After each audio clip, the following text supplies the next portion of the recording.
अथ चैनं नित्यजातं नित्यं वा मन्यसे मृतं तथापि त्वं महाबाहो नैवं शोचितुमर्हसि।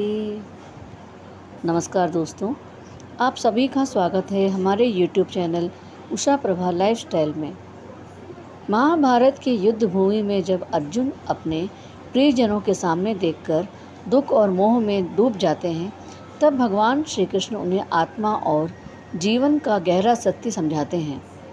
आज हम जानेंगे भगवद गीता अध्याय 2 का श्लोक 26, जिसमें श्री कृष्ण अर्जुन को समझाते हैं कि यदि कोई आत्मा को बार बार जन्म लेने वाला और मरने वाला भी माने, तब भी शोक करना उचित नहीं है। यह श्लोक हमें जीवन और मृत्यु के सत्य को स्वीकार करना सिखाता है। तो आइए इस दिव्य ज्ञान को सरल हिंदी में समझते हैं।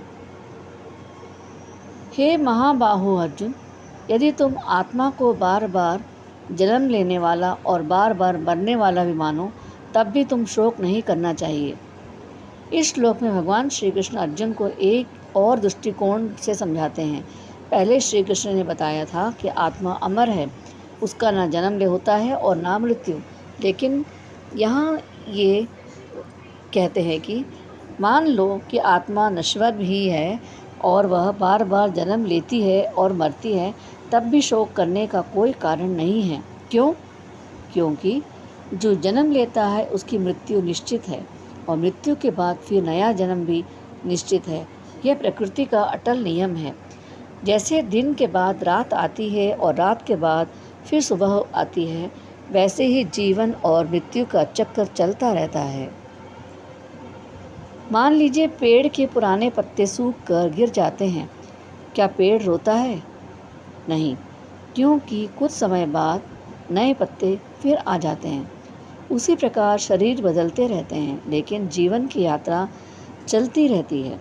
इंसान अक्सर किसी अपने के जाने पर पूरी तरह टूट जाता है। दुख होना स्वाभाविक है, लेकिन श्री कृष्ण हमें सिखाते हैं कि अत्यधिक शोक में डूब जाना उचित नहीं है। हमें सत्य को स्वीकार करके अपने कर्तव्य की ओर बढ़ना चाहिए। जीवन और मृत्यु प्रकृति का नियम है। जिसका जन्म हुआ है उसकी मृत्यु निश्चित है। परिवर्तन को स्वीकार करना सीखें। जीवन में हर चीज़ बदलती रहती है। जो इस सत्य को स्वीकार कर लेता है उसका मन शांत रहने लगता है। अत्यधिक मोह दुख का कारण बनता है। जब हम किसी व्यक्ति या वस्तु से अधिक मोह और अधिक जुड़ जाते हैं, तब बिछड़ने पर दुख बढ़ जाता है। कर्तव्य से पीछे नहीं हटना चाहिए। दुख और मोह के कारण अपने धर्म और जिम्मेदारियों को नहीं छोड़ना चाहिए। आज के समय में इस श्लोक का एक महत्व है। आज छोटी छोटी बातों में लोग टूट जाते हैं।